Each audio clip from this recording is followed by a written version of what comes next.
It's very unfortunate this morning our brothers have decided to take us on a roller coaster. Just to remind and refresh ourselves. By the way, let's remind the MPP reps on this table that it's the same argument.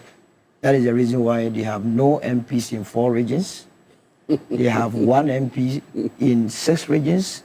They have 88 MPs in the parliament. The same argument. And if they are going to continue on this trajectory, it advantages the United Party, because then we would fill in the gap and get serious-minded people to occupy the Parliament of Ghana and advance the cause of this country. I keep saying that the mere fact that you are in opposition does not mean you must be opposing the obvious, when in fact it's on the right path.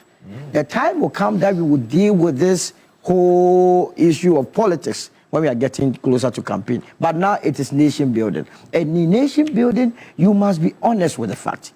He made mention that the subject matter is on the Bank of Ghana. He veered into galamsey. One, as a matter of fact, on countless occasions, you have been here listening to Zaato lay the claim that it was Dr. Mahamadu Bawumia that brought the gold for oil policy, that introduced what the gold reserve policy, that accumulated a lot of gold. So where was Dr. Mahamadu Bawumia's people buying the gold from? Were they buying it from the galamsey people, or they were buying from the right source? So sometimes when you're making the argument, I get a bit worried. The very policy that you have praised here, that your candidate, in fact, when Afriyie came this morning, he extended the greeting from Dr. Mahamadu Bawumia to you, though the man is not sitting here. Every day you have to extend. And we are saying that, where was he buying the gold from? So I'm taking a clue from Zaato that maybe he was also buying from the galamseys. It cannot be. Again, let's clear it quickly. That the end year December cedi to the dollar in 2024 was never 13 cedi, as peddled by Afriyie. It was rather 14.72. We cannot be doing jandam on this table. Now I go to Aminanta and the letter he wrote. In fact, his opening paragraph makes me see the letter as not serious. I say, look, he wrote this letter on Saturday when all of us were in funeral or in SDA. He decided to have time and write to the mission chief, Ghana ECF program, IMF Washington. I bet my last person that this letter never got to the mission chief, because it is matter ado about nothing. The opening statement: it is my pleasure. What is the meaning of pleasure? The guy was happy, he had eaten, and then he was just writing something to appease himself. This is Aminata writing on. It is my pleasure. What is in the content? There is nothing in there to discuss. You finalize it. So those who finalize what are they? Those that makes this matter worse. Let me read one for you. Now, the second paragraph. First of all, let me commend the fan for your... No. The pleasure. The man has overeaten. He has overeaten and he's writing something to appeal. Why should he deserve? He has worked hard, he should overeat. He has earned it. Why this strategy to... It's not strategy. Somebody just said pleasure and you are going with pleasure. Was following something. He didn't talk about the following. He didn't talk about the following. Please, can you go ahead? So why do you want to interject me, my brothers? But there's something that comes with the... To write you following the publication of the audited financial statements. That's what he wrote. Now the second paragraph. First of all, let me commend the firm for your support to Ghana under the ECF arrangement and for the role played in helping restore. Listen carefully as MP. Restore macroeconomic stability following the crisis. Yes. Ghana faced between 2022 and 2023. That's what we've always been saying. Look, let's go. Let's come. Don't worry, we will get there. We are now moving gradually. Why are you jittery? Feel free. No. You have a lady to watch. You watch the lady. Feel free. Hey, stop that Kwarabani. Now, in 2017, when your government took over, you brought inflation down to 7 or 8%. Allah helped to do that, so we should thank him too. You see, I was here when you were Dr. Zaato, I'll come back to you. It's okay. Now, end year inflation of 2016 was 15.4%. At that time, I was in the MPP. I was one of those vociferous people that said it was just unconscionable for Ghana to do 15.4%. So we fought against the NDC government then that Ghana must reject the NDC and John Mahama. The Ghanaian rejected John Mahama and brought you. You did 7%, you did 8%, you did 9%. So we did some. I'm recounting your history. Okay. You understand? You never attributed those achievements to the erstwhile NDC administration. No, you came to meet an IMF program. That came 2020 and 2022. It said there was a double whammy or triple whammy. We faced problem. What was the problem we faced? They will tell you Russia, Ukraine. Is that not the case? As we speak, don't we have Russia, Ukraine? We do. Did the NDC not come and meet Russia-Ukraine war? So you don't expect, by that analogy, no one was expecting the inflation rate to come down. There are a lot to discuss this morning. Now, you go back into what we are discussing as the Bank of Ghana. And I don't see the head and tail of it. And that is why, as a director of communications, sometimes I shy giving out what we call notes, speaking notes. Because if you don't take it, and the one that is giving out the speaking notes mislead all of you will go on the same tangent and spew something that even a first-year accounting student will be sad that adults will be going on that tangent. The Constitution is so clear under Article 83(2)(a). What is the function of the Bank of Ghana? Let me read for to the benefit of your listeners. The Bank of Ghana under Article 83(2)(a) is to promote and maintain the stability of the currency of Ghana and direct and regulate the currency system in the interest of what? The economic progress of Ghana. So that's the work of Bank of Ghana. The Bank of Ghana is to assure or to ensure that our currency is stable at all times.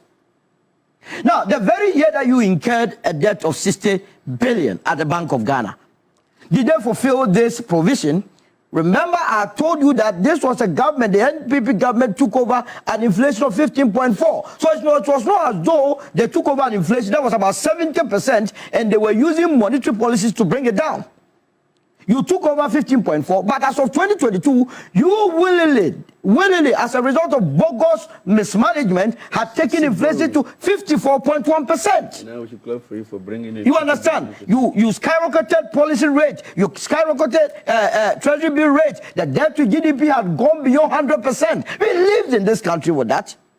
So at that time, anybody that was questioning the credibility of the governor of Bank of Ghana was right, because the governor was not fulfilling Article 83(2) under the circumstance.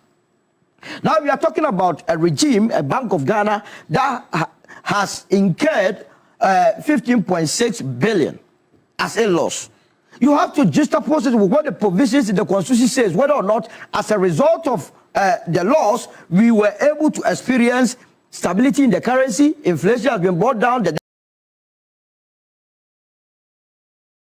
debt to GDP has been brought down, our reserve position has increased, and the general well-being of the macroeconomic stability has been achieved. Emphatically, it's yes, unless you want to do jandam here. It's inflation, and year 2025, wasn't it 5.4% versus the 23.8 that they took over? So for you to bring 23.8 to 5.4 requires some cost. So why would I blame them? Now, in year 2024, your CD to the dollar was 14.72. In year 2025, the CD to the dollar was 10.49. They have worked. They brought GDP, debt to GDP down from 60 plus to 45. So why would I complain? Now, what even amazes me is that this flimsy idea that if you were going to take the amount realized from the sale of gold, the debt will be 44 billion. Hey, why must we take it out? Why? Do we buy gold for tourism or for beautification or for what? In my local parlance, you say, I'm guaranteeing the jamore. You will leave your nail long so that when your body is itching you use it to scratch it. It is the reason why the Bank of Ghana buys gold. It's business. So that when you buy gold and the rate that gold is going is high, you sell to make money. They have sold it to make money, and you are saying that, but for not selling it, they would have been the debt would have been 44 billion. So you should take it. Why must you take it out? And you had adults leading this charge, and all of them are going this morning after I said it. And I'll say it again. All you continue to say, and you continue to remain in opposition as we take over the great of government. I explained to you. Now, what even baffles me is that they have explained. I've looked at the income, and mind you, there is a difference between accounting and economics. I see a lot of them speaking economics, but what the Bank of Ghana presented is pure accounting. And that is why you have other comprehensive income. Now, any policy decision that you take, if the city appreciates, affects the Bank of Ghana. And that is why, in their time, they were able to declare some positive when it came to the other income, other comprehensive income, because the city to the dollar was so weak. Now, $100. Let's do a simple mathematics. If you have $100 today, at today's rate, let's say, take it, it's even 10 to 1:10. It means $100 would be 1,000 cedis. Now, the same $100 during their time, if you were to take it to be 1:14, will be 1,400. That is the simple analogy of the cost we are dealing with. It's not as though the Bank of Ghana had gone to trade in anything. By virtue of the appreciation of the Ghana cedi, and because our accounting is recorded in cedi, you will definitely see reduction. That is to the general well-being of the economy. And why must anybody do politics or jandam with this?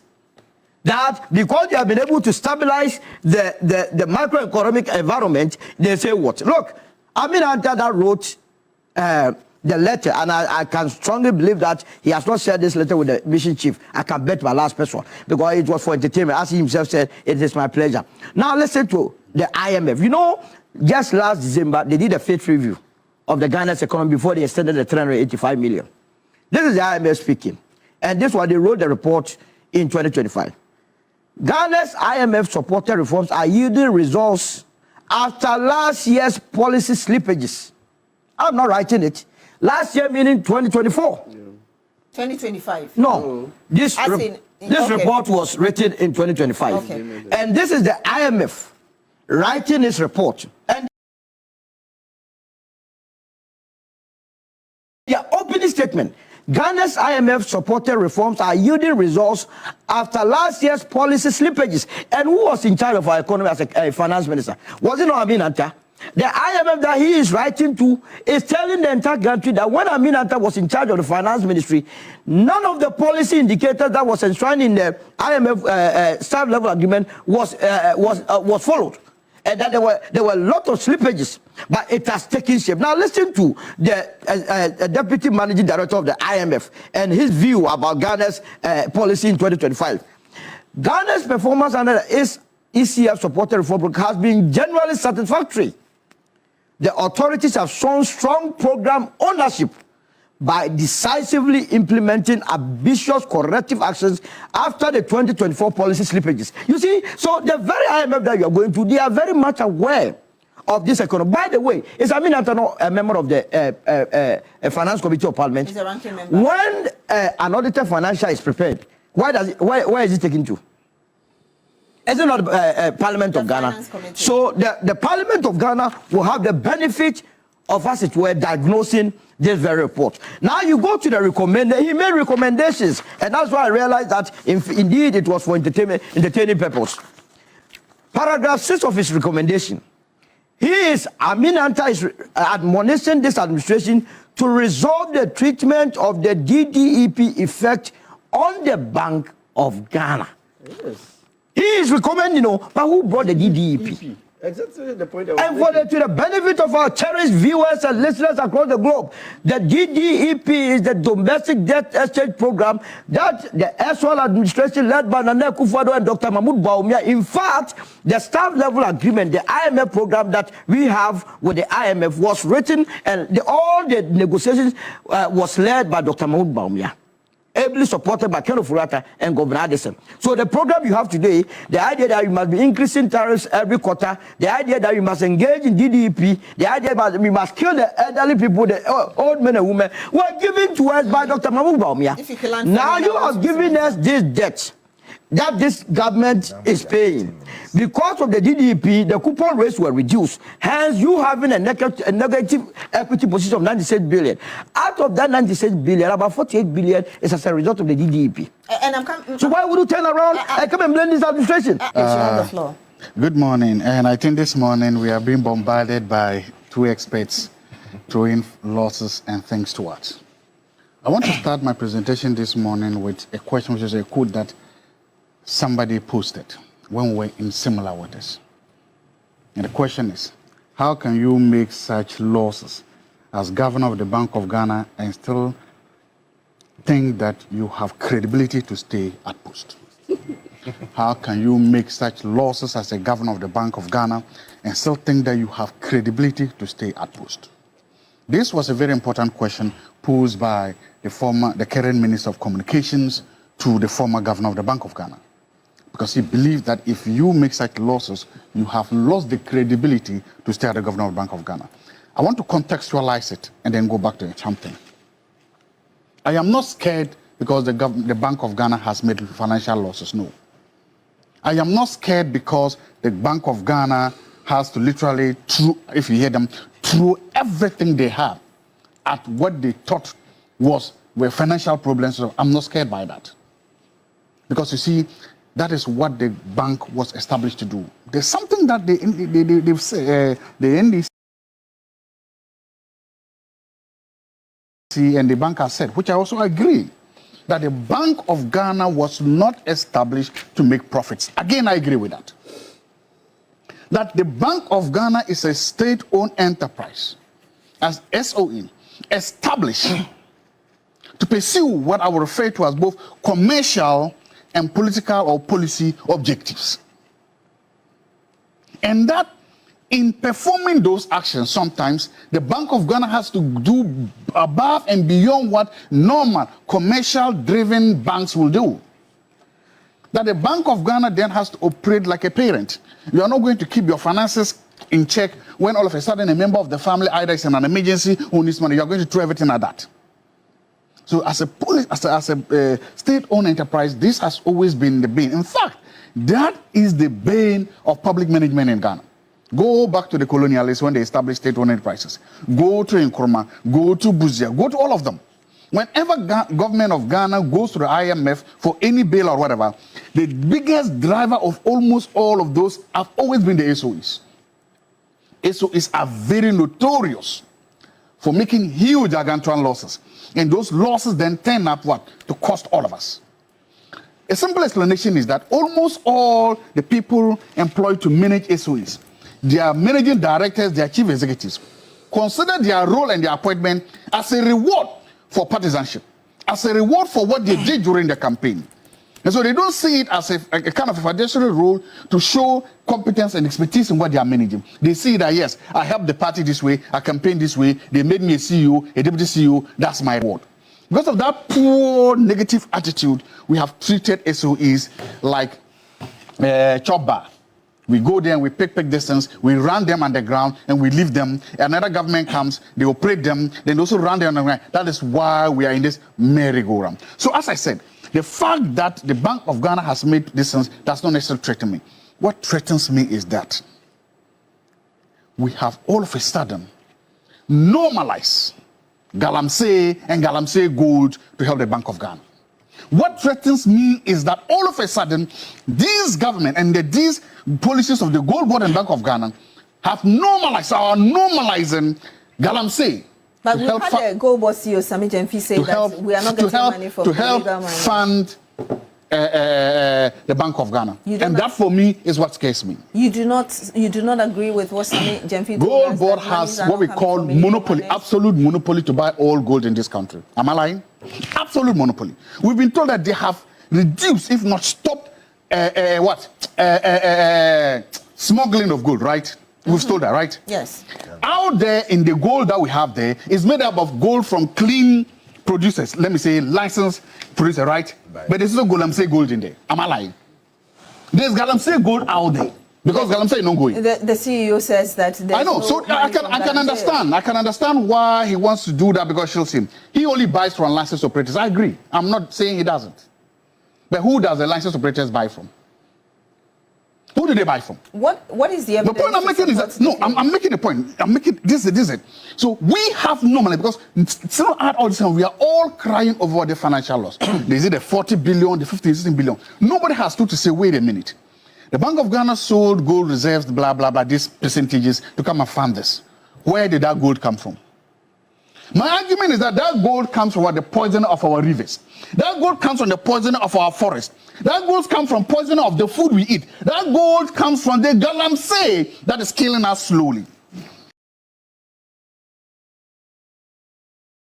But we have seemed to normalize that cost. We have seemed to trivialize that cost. We have seemed to ignore that cost. We have seemed to say that so long as we are getting gold and so long as we are selling gold, we can kill ourselves slowly. What has that got to do with the MPP taking the Bank of Ghana to the IMF? I don't know. Good. So let me come. So I'm making this point because, you see, what you are trying to do is exactly what I'm talking about. We were told galamsey is an existential crisis. Didn't we say that?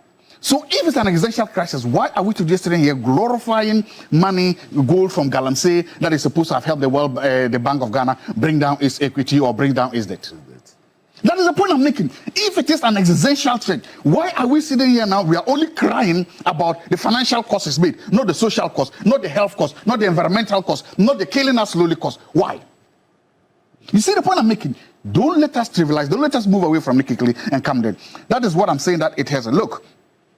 The Bank of Ghana will always do whatever it has to do under any governor when they think that they have to stabilize the economy. The Bank of Ghana would throw any and everything it has because that is why it was established.